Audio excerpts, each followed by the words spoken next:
Anshul, I think we could start.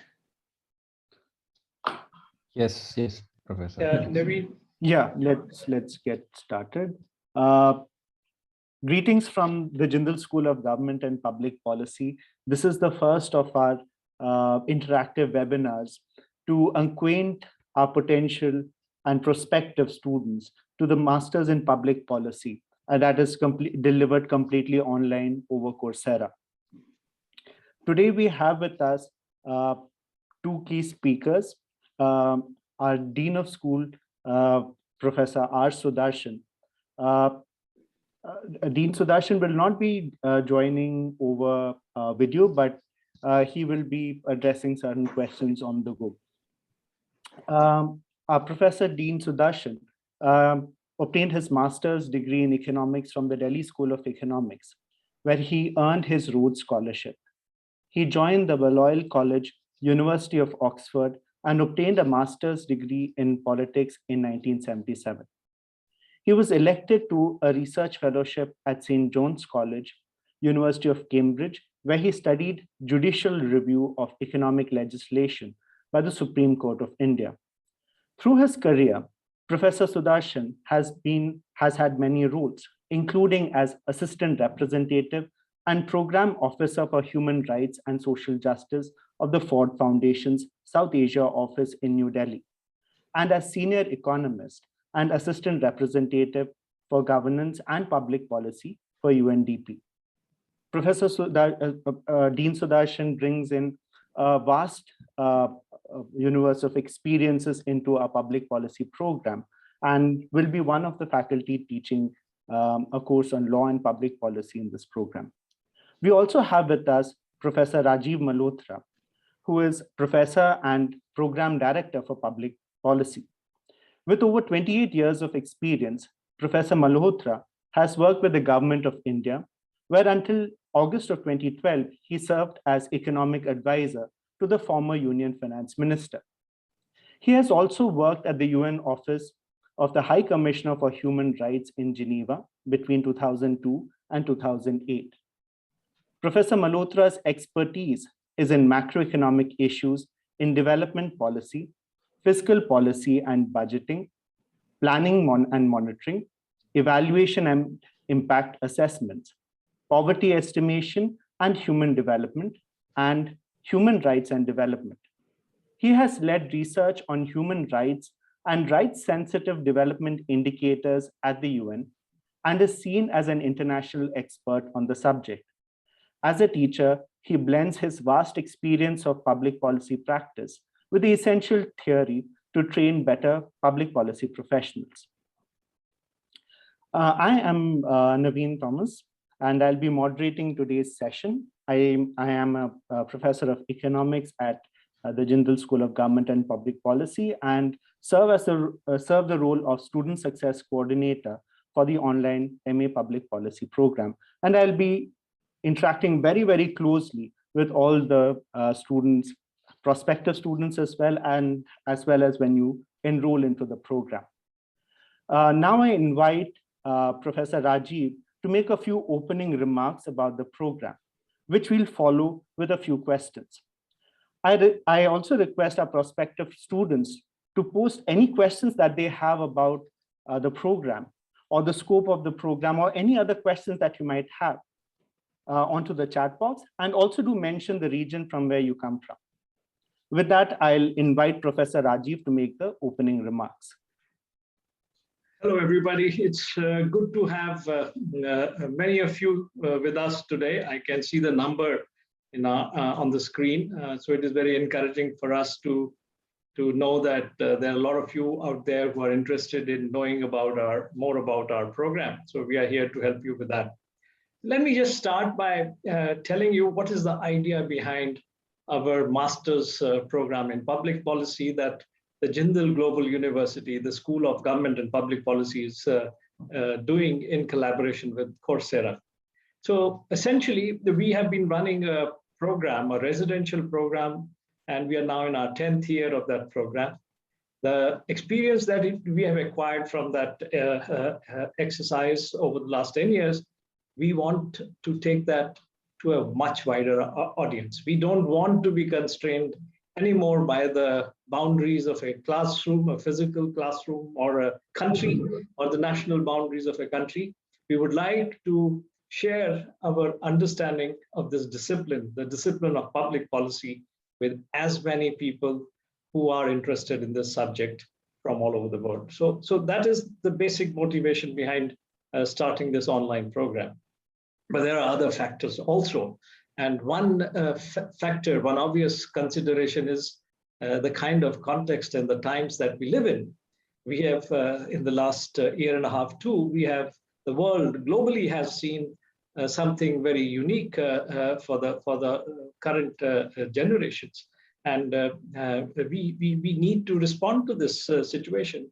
And we don't want to be affected by this situation where certain activities which would have been going on otherwise normally get affected. So one of the thinking behind this online program is also that it responds to the situation that we find ourselves in. Finally, I would say that increasingly there is a consensus that the quality of policy making matters. Now, whether you look at history or you look at the contemporary events, wherever there has been good policy making and the leadership that goes with good policy making, countries, regions, people have done well. And that is true even when we look at the rise of Asia.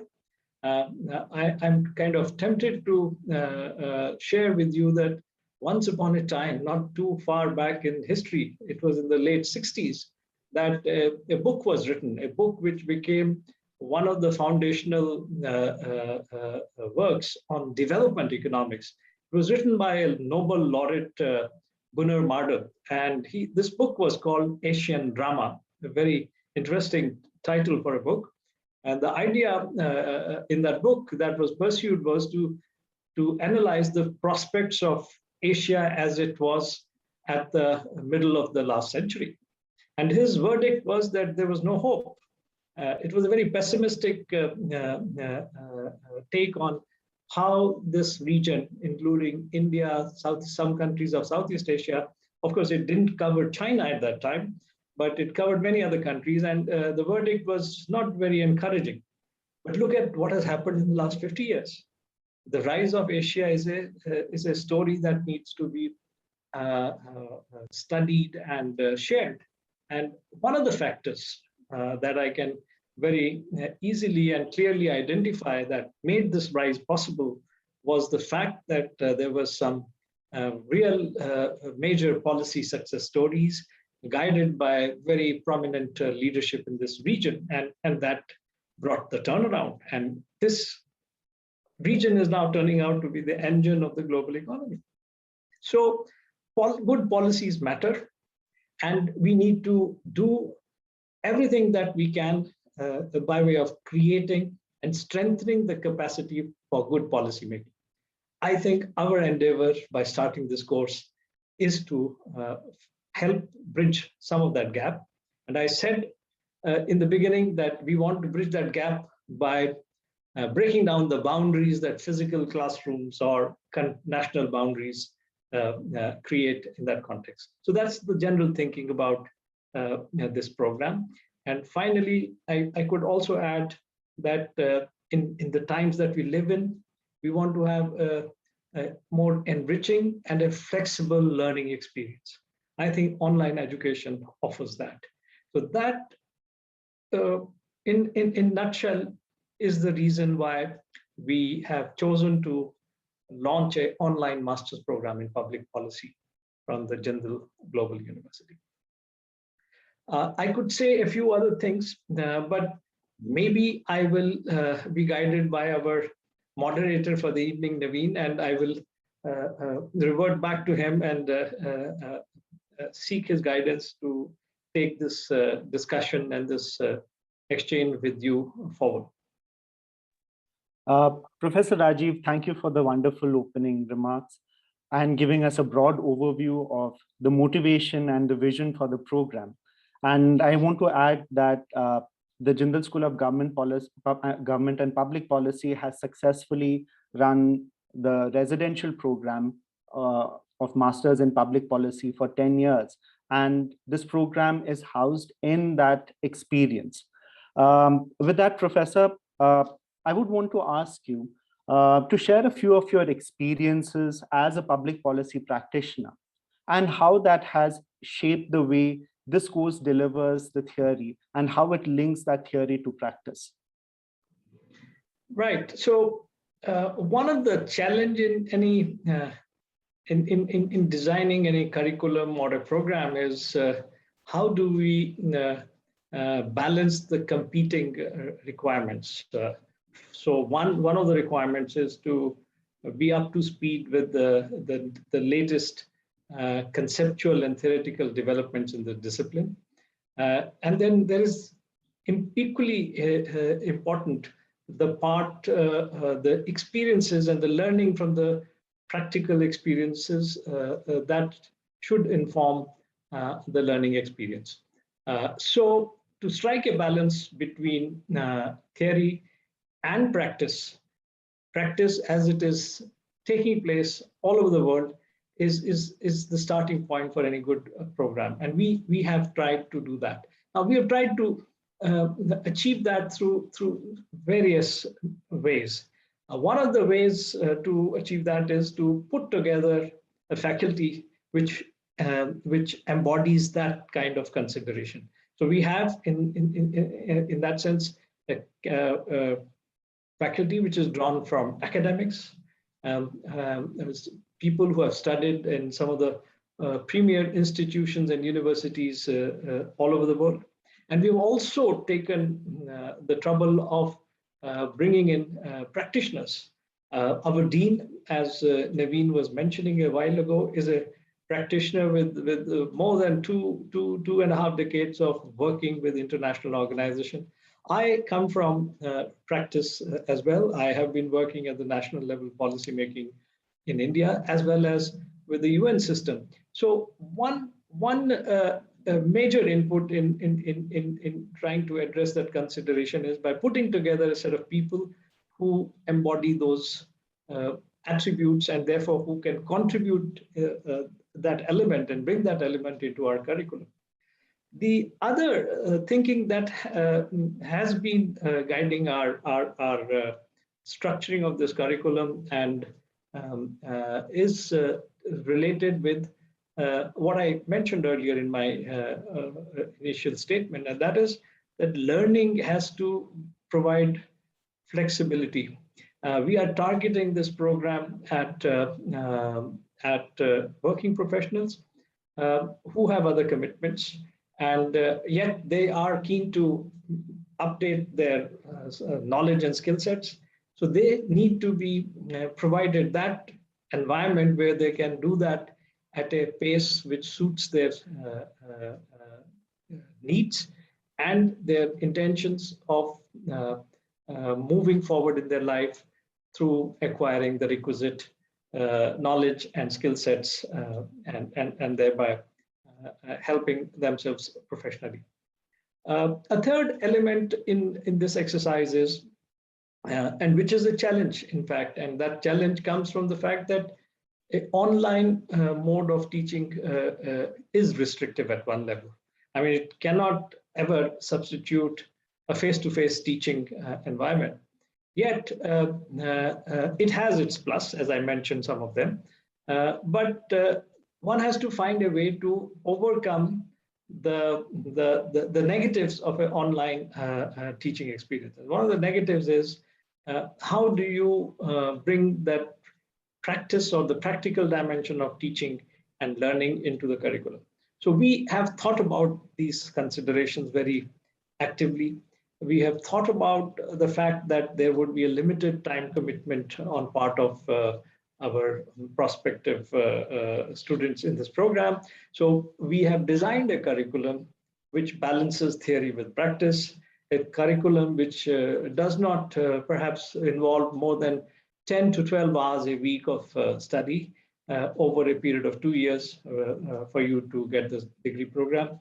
And then we have brought in an element of practice through having certain capstone projects, a group project and an individual project, which in a sense is trying to simulate to the extent it is feasible, the practical dimension of your learning and consolidating that even as you are working on the degree with us over a period of 2 years.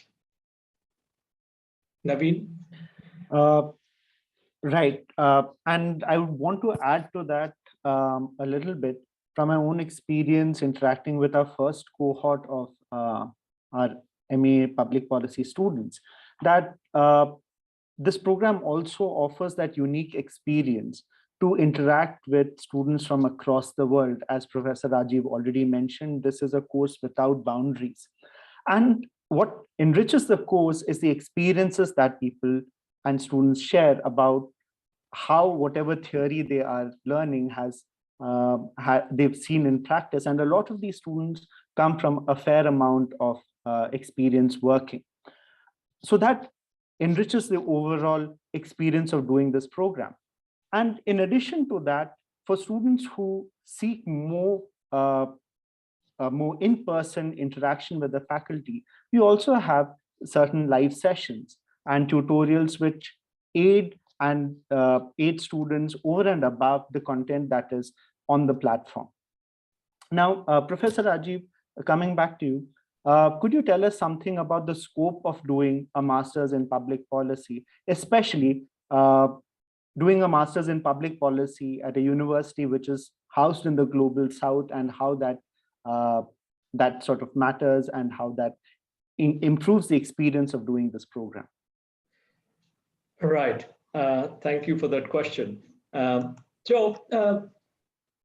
fact that we are housed in India does mean that there'll be a perspective coming from the developing country context in the design and implementation of this program.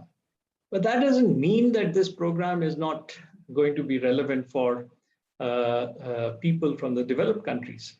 In fact, our curriculum is globally benchmarked, yet it brings in the perspective from the South, the global South, which is basically the perspective from the developing countries, because that's where policy constraints are the most significant.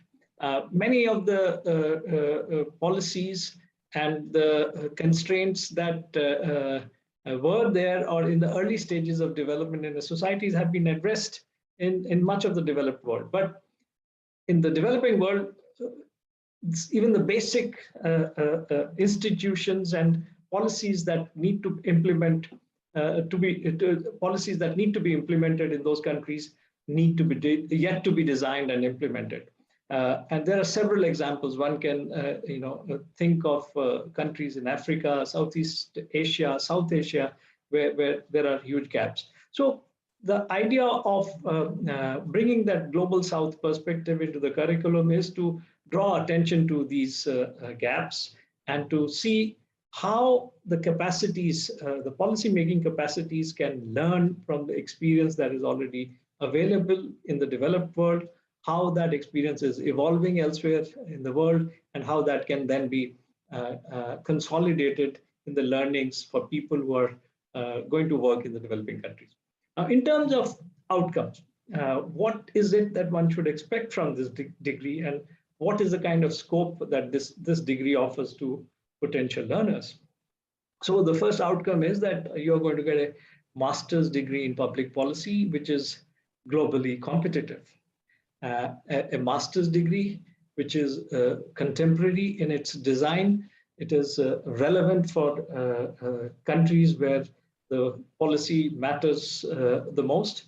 And it is a degree which is fairly affordable in terms of similar degrees across the world. So one outcome is that you are going to be a public policy graduate, and you are in a position to compete globally with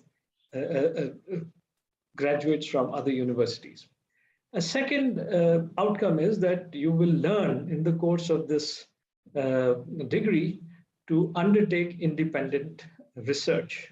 And we, through the curriculum we have designed, will ensure that you build that capacity and you overcome the hesitation that many of us have when we get down to working in this area, working on policy analysis and research to undertake research with a view to contribute to the policymaking process.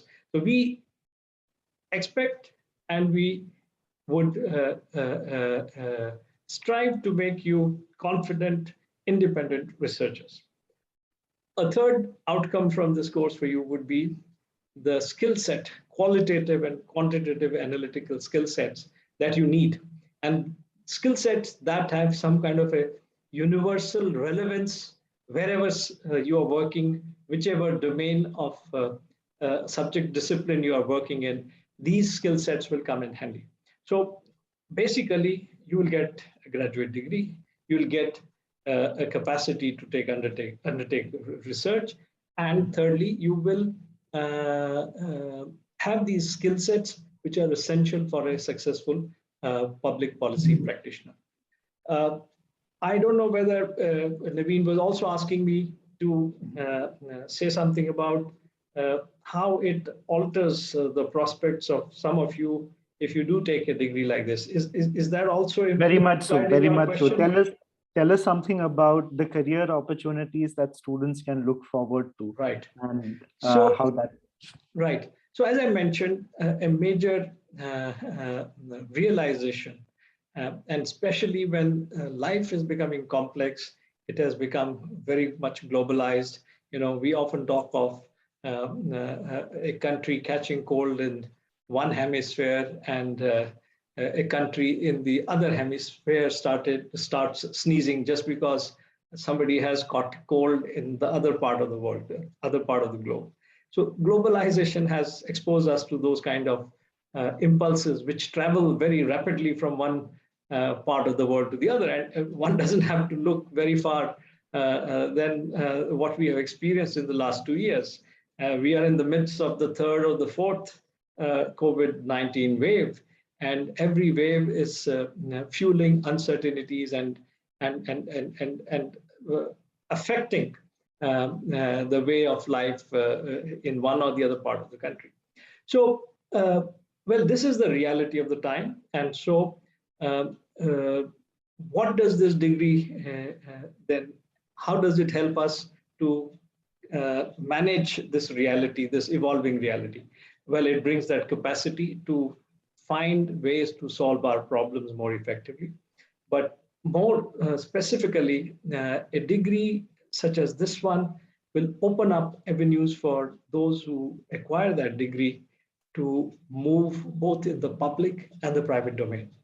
So public domain is traditionally the domain where public policy is formulated and implemented. But we are also living in a time where a lot of activities of the private sector are actually contributing to the public good. In many countries, including my own country, there is the Corporate Social Responsibility Initiative, which has been kind of legally embedded in our laws, in our domestic laws, where private players are expected, private corporates and corporate entities are expected to contribute to the development, the social transformation process by contributing a certain amount of their profits into a kitty, which can be then deployed for social sector activities defined under the Act. And this is not just confined to India, it is happening in a big way. Donors and charitable organizations are also proliferating, and they are trying to do their bit in order to meet and address the needs of people in different parts of the world. Now, all this effort can be more fruitfully and effectively directed if there are capacities and learnings from the discipline of public policy which are deployed in that process. But the point is there are jobs to be had both in the private sector and in the public sphere. Then the whole process of policy making is no more the exclusive purview of governments and their agencies. It is getting diffused, and other actors, other stakeholders in the society are also contributing to the policy-making process. And that's why you have a huge space being occupied by think tanks and not-for-profit entities, universities, who are all contributing to policy-making process. And these entities need to strengthen their capacities. They need to meet the demand that they are facing in their lives to help take the policy-making process forward. So there's a demand there. And when I talk of the need to loosen the constraint imposed by public policy capacity limitations globally, well, there is a huge avenue for people to help build that capacity by teach public policy, by learn public policy intricacies, the knowledge and the skill sets, and help in the spread of those skill sets and knowledge sets to more and more people who can then contribute to the quality of policy making process in their respective countries. So in a sense, right across the public sector and the private sector, there is an increasing demand, and especially so in developing countries, in the emerging economies, for the good policy-making capacity. So that's what one needs to look forward to and focus on. Thank you, Professor. I think now we can sort of, we have a lot of questions coming in, but before that, just one very quick question for the benefit of our students, prospective students, is Professor, our course offers the opportunity of students taking minor and major specializations. Can you elaborate a little bit on this unique feature of our program, as well as certain potential areas in which students can hope to gain specialization? Right. So let me take that question and answer it a little more broadly than what the question is directed at. Let me just describe the structure of our curriculum very, very briefly. So our degree program is spread over 2 years, which means 4 terms. And in each term, we have 4 courses to be undertaken, which means 16 courses you have to cover over 2 years. In addition to these 16 courses, we have 2 double courses. I mean, they are weighted twice the weight assigned to each of these 16 courses that I mentioned. And these 2 courses have to be completed at the end of the first year and then at the end of the second year. These 2 courses are nothing but the projects that we would like you to work on so that you can test your learning from the coursework that you are doing in terms of its practical relevance and significance in the areas that you choose to work on. So the first project is a group project at year 1, and the second one is an individual project that you would choose to work on in the course of your degree program. Now, the 16 courses have been divided into 3 categories of courses: the foundational courses, the essential courses, and the elective courses.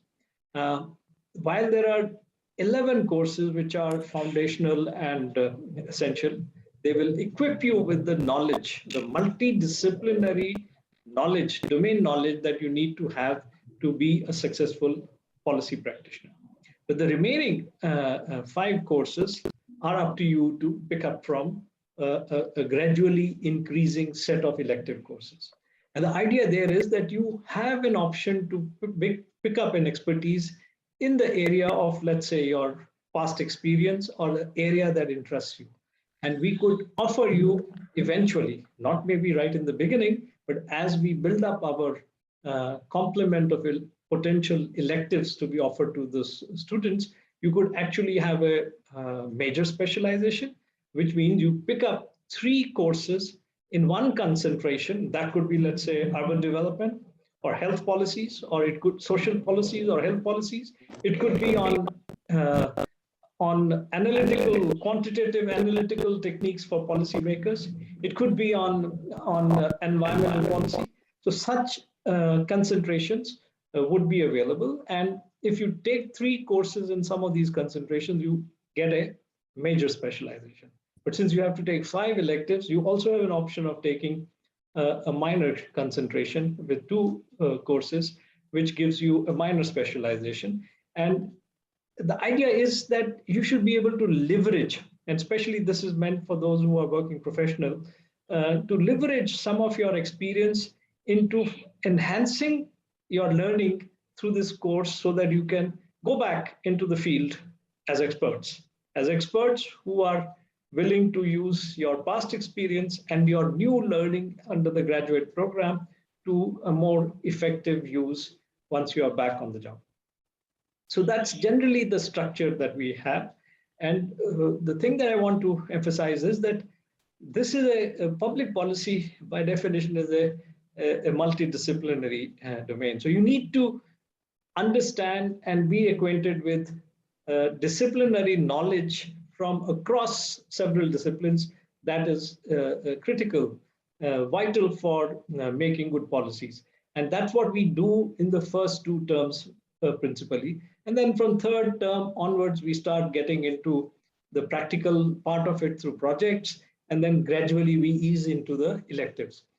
Let me just leave it at that for the time being, and I can clarify further if there's a need to. Thank you, Professor. Let's move on to the questions that students have been posting.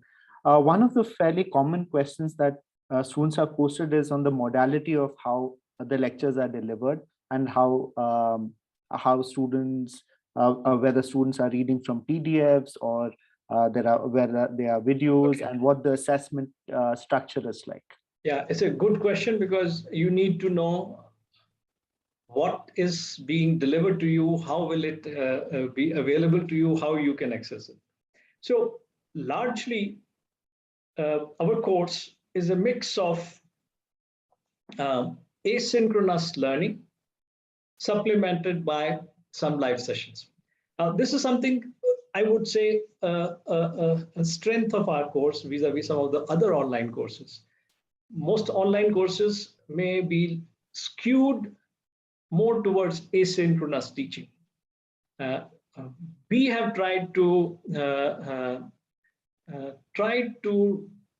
replicate the learning experience of physical classroom learning into our online by integrating live sessions in our course curriculum. So on an average, you are expected to work for 10 to 12 hours a week.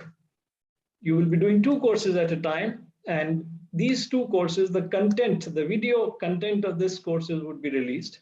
Then you can phase your learning and pace your learning to your requirement, to your time availability.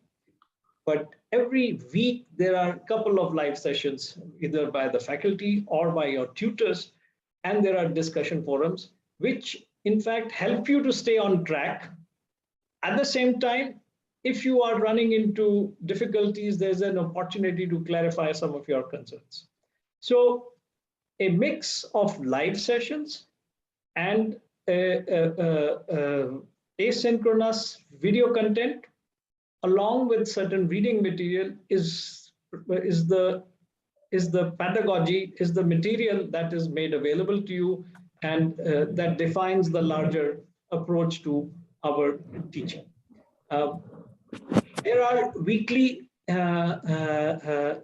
formative assessments which help us keep track of what is the learning that you are doing at your end. It also keeps you on your toes and keeps you anchored in the program and not kind of get digressed with other concerns that you may be having at that point of time. So the formative weekly assessment keeps you on track, and over a period of 9 weeks or so, which is devoted to learning these two courses, you come up to a stage where you are assessed for your summative learning. The sum total of what you have learned in those 9 weeks is assessed at the end of the week. So it is not very strenuous in the sense that all you are required to do is put in about 10 to 12 hours a week. And we have thought through this, and it is doable even for a working professional. We have also taken care that in structuring our academic calendar, we give breaks in between so that there is time for catching up, for especially those students who under other work commitments may have started lagging in a particular week or so. So the structuring of the program gives you enough catch-up time, and it keeps you on track for your learning journey. And we help you to assess for yourself how you are doing in that. And we are supporting you through live sessions to clarify your doubts, concerns, so that your learning, online learning experience is as close as possible to a physical learning experience. My last point here is that we also have a mentorship program. So the moment students join a cohort on this master's program, they are assigned faculty advisors, faculty mentors who are available to sound out concerns, ideas, and they are there to help you steer your learning experience in the direction of your objectives and to make the most of it. So this is broadly how we have conceptualized the curriculum and the working of that curriculum in the course of the 2 years of the program. Professor, can you also tell us a little bit about the flexibility that the students have in learning in terms of planning their study Right. in this program? Right. So that's online education has to be flexible. In fact, I mentioned that as one of the guiding objectives behind our launching this program. So an ideal scenario would be that you enter this program and you finish and you get your degree in 2 years' time. That is feasible, eminently feasible, because of the way we have structured the curriculum, the way we have worked out the workload, the weekly workload for a prospective students. But there will be always cases, there will be always some of you who have other commitments, more pressing commitment at any point of time, which takes you away from the work. So for such people, we have a 3-year option. They could actually take not 2 years, but 3 years to complete the degree program. And under exceptional case-by-case basis, one could even provide a further extension of taking another 6 months or another year to complete your degree. So technically, in the worst case scenario, for good reason, you can even take 4 years to complete the degree. Ideally, it is possible to do it in 2 years. And that is how it has been structured for an average learner. This flexibility gives you, I hope it gives the prospective learners the comfort that they won't get stranded somewhere in the middle without having a degree in their hand. We'll make sure that anybody who enters this program does graduate sooner or later. Thank you, Professor. Another fairly common question is, what are the basic degree qualifications required to join this program? And is this degree recognizable in Europe and other parts of the world? Right. So first part of the question is about the prerequisites for this degree program. Well, I must first of all mention that our degree is accredited by the apex regulatory education and higher education regulatory body, which is called the University Grants Commission in India. And so we follow the guidelines of that. So the degree that is being given to you is valid globally. It is valid for you to pursue a doctoral program subsequently. It is a degree which will carry weight elsewhere in the world also. We are an institution which has been designated as the Institute of Eminence in our country. There aren't too many such institutions. In all told, there are 20 of them in our country which have this status given to them, which has implications in terms of our curriculum structuring and certain regulatory autonomy. But let me assure you, our degree is recognized. It is recognized globally. And for some of you who may not be aware, our university figures in the top 500 universities in the QS ranking system. And in certain categories, it is ranked even higher. So it is a recognized degree which will be relevant everywhere. The second part of the question, or rather that was the first part, I jumped over to the second part. The first part is what is a prerequisite for getting admission here? All we need is a bachelor's degree, an undergrad degree, which means you should have studied at least for 3, or in some countries 4 years to get your first university degree, which is normally a BA degree, a Bachelor of Arts degree or a Bachelor of Science degree.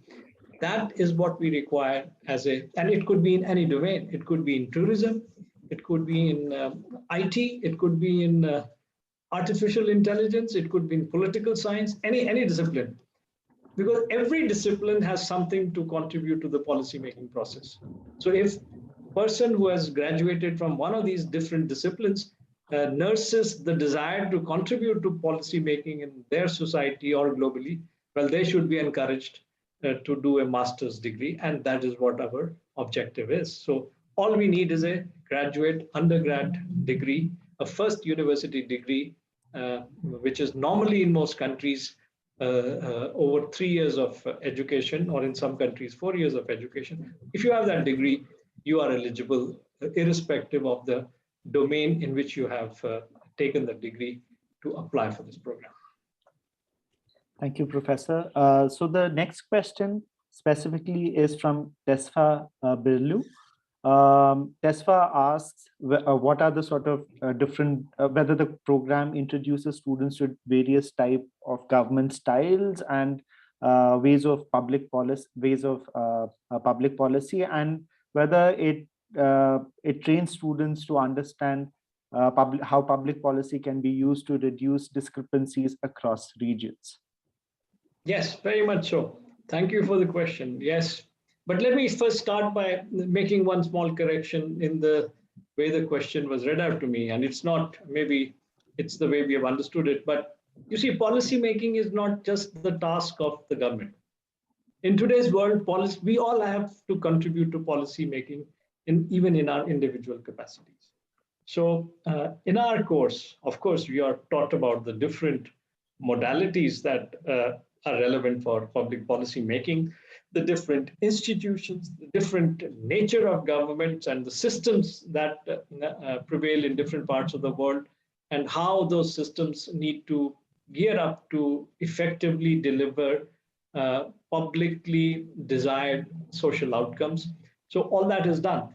But the main focus is to generate that critical thinking and analytical capacity to contribute to policy making, be it in an individual capacity or as a collective or as a part of an institution which is embedded in the policy making process in any country. So you could be a government functionary in Uganda or in Sweden, and you may be working on, let's say, health or education.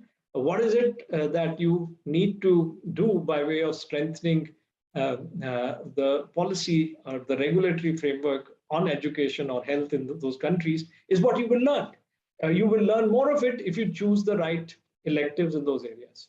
So a short answer to your question is, although I have spoken a lot, is to say that yes, you are taught the role of institutions, the role of law in public policy making, the role of government and governance in policy making, and above all, the role of other stakeholders, the civil society and individuals. What is it that they can do to the policy making process, to the major policy debates of our times, and how we could find effective solutions, and how we could strengthen public action in an appropriate manner. Thank you, Professor. This question is by Vadiraj H. He says that he's a chemical engineer who's interested in public policy making.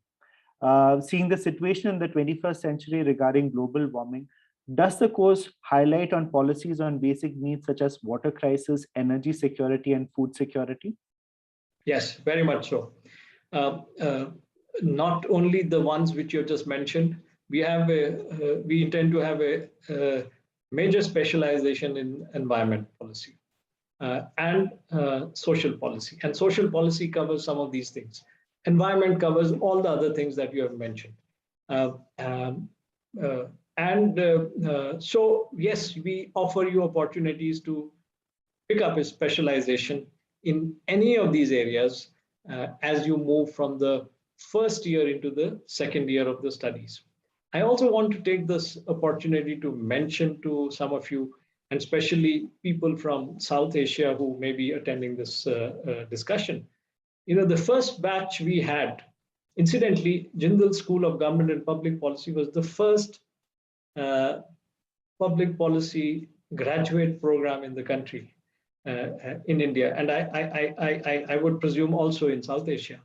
And what was fascinating was that the first batch which we taught 10 years ago, which Dean Sudharshan and I had the pleasure of teaching 10 years ago, had people from IT background, from engineering background, from chemical engineering. There were doctors. There was one doctor as well in that batch. So what I'm trying to reinforce through this question that was posed, though I've gone on a tangent slightly, is that all these disciplines are relevant. Technology is a big game changer for any social problems that we confront as a society, and any problem that we confront as a society which needs to be solved. Technology is a very important element. But that technology also has a public interface, and that's where public policy becomes important. So people with technology experience and technology exposure can contribute to that process very much so. So let me just stop there before I digress further and take up and maybe perhaps another few more questions. Professor, this is a question by Marjun. Marjun asks, in your opinion, what is the best public policy that has ever been made so far, if there is such a thing? Well, there cannot be the best policy. There would be policies which would have been the best policy for a particular issue for a particular point of time. So if there was a threat of extinction or loss of life, maybe that policy on defense would have been a policy which fortifies defense and prepares you to handle that, would have been the best policy. In another context, there could have been a policy, and I'm reminded from my development experience of India, just linking rural villages with the trunk routes in the country through a network of rural roads was a big game changer.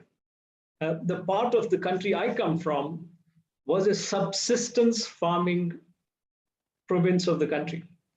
And just because those rural roads came into play, government provided them, because at that time we didn't have toll roads and private players interested in making roads. Within 10 years, that province has become one of the most prosperous province in the country. Why? Because the roads opened up the rural hinterland to markets, and the entire cropping pattern from subsistence maize growing farming community, they became horticulturists. They started growing all manner of fruits because the topography and the climatic factors were suitable for that particular. And so that one policy made a huge difference. But this policy was also supplemented by policy for extending education, access to education, electrification, water, and all those potable water. So it's very difficult to say that which is that one policy which has been the best policy.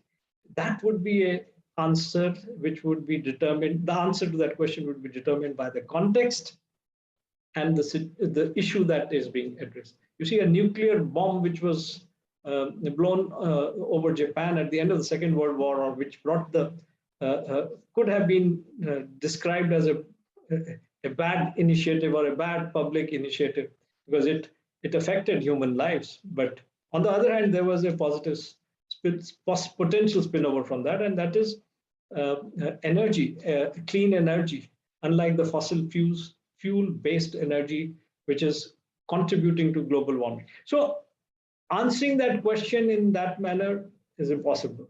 It's a function of the context and the issue that is being addressed. Professor, the next question is by Tesfa Berliu. She asks if there will be an opportunity for students to come to India to see the to do the group project as well as work on the individual project. Yes.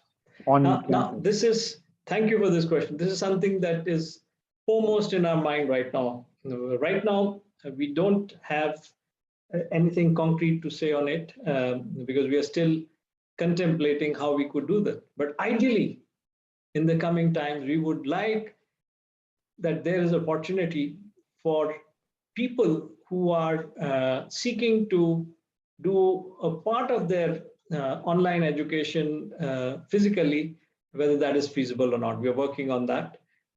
And whether they can do a part of their group research or group project, or maybe not the group project, but the individual project, combining it with the field study, and whether that could be possible in India or in other countries. But that's something in the future, and it is very much in our mind to work on this. You see, a counterpart of this in a physical learning experiences, doing a semester abroad. So here, maybe, is there a possibility of doing something which is done in a physical context as against an online context? And we are working on that, and I hope in the coming months, we would have better clarity on how to organize this. Since the scale and the scope is a lot larger here, we are running a global program. So we have to work out the pros and cons, and hopefully, I'm very hopeful that maybe some part of it will be addressed in the coming cohorts. Thank you, Professor, and that really sounds quite interesting. And I'll bring the Q&A session to a close with just one last question by Deepak Nima. He asks how the program is going to integrate the research orientation that you've talked about, and will students be given regular assignments which will be supervised by faculty, and will it help? And how will the program help them improve their research and writing skills? Okay, so I see two questions in your question. One is related to research. So the research capacity is being strengthened through the two capstone projects I mentioned. One, a group project, which would be an assigned project for a group based on an understanding of the group dynamics and the research interest. We'll bring together people who are perhaps interested in the same area and give them an assignment to work out.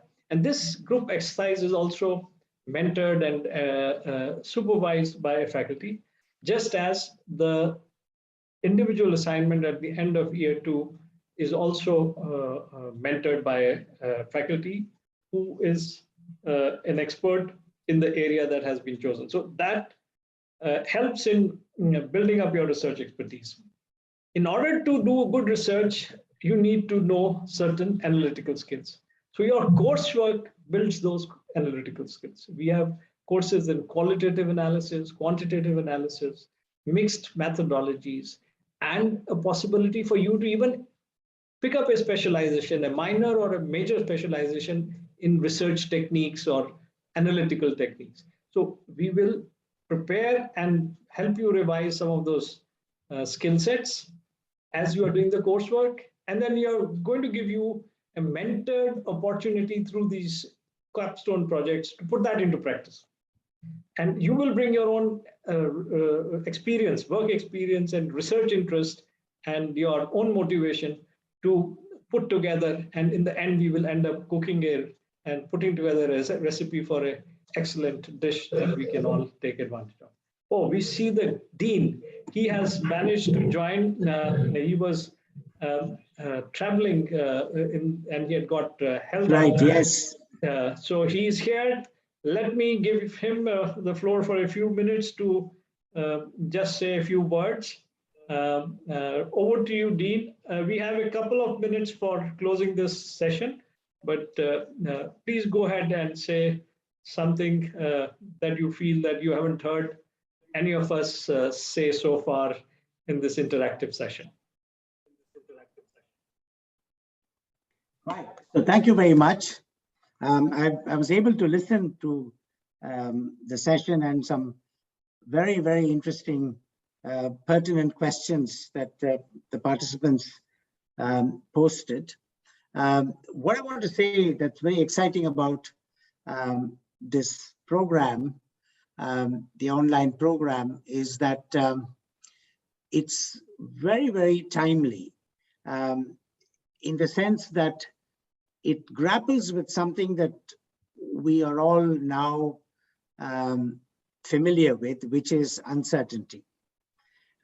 There's been generally a comforting feeling that scholars have had, particularly in the social sciences, that there is progress is linear, that one generation will build on the shoulders of another, therefore look farther than the previous generation, and life would get continually improving in various ways. And in some senses, it does happen.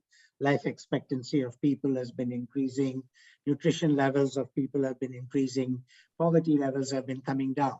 But for all that, you are still facing a very real prospect that we don't know what is around the corner, what might happen. The pandemic has taught us that lesson, that for all our advances in medical science, for all the speed with which vaccines were developed most impressively, we still got the virus repeatedly changing its form, mutating, and we don't know what the consequences are. Right now, we are all concerned about the Omicron, which is a variant of the virus that was initially identified as novel coronavirus. So uncertainty is a fact of life. And one of the things that we do, which is different from conventional ways of teaching a discipline, is to say, oh, these are the main principles of this discipline. This is what you find out, and we are consciously inserting the possibility that there's uncertainty and that human beings by nature are somehow predictable for the most part. We all go to bed at night and wake up in the morning, except for some night owls who are a minority. But for our sense of freedom and free will, we have to be unpredictable. You should not be able to say what your friend or you yourself might do next. So that element of unpredictability is part of human life, and public policy is about people, right? It's about the public. And so you should always be prepared for some surprises. In public policy, you should be prepared for some unintended consequences. You may think that you're doing good, but you may not have factored in all possible elements. And then you would be surprised to find that somehow the policy has backfired, has not worked in the way it should have or was anticipated that it should work. So what it means is that you have to hone in the course of this program what I would call a sense of making practical judgments. That means to have a sense of the circumstances, the context, the people, the culture, their likely reactions. For instance, the pandemic has shown us that there are many communities that have serious anxieties about taking a vaccination. This may be religiously grounded. It may be grounded in terms of some phobia or fear. But if you know that vaccination is a good policy, but if you have a group of people who have these anxieties, you cannot simply wish them away. You can't say they are fools. You've got to be able to somehow figure out how to motivate or persuade them to fall in line with the policy that is known to be good for the entire community.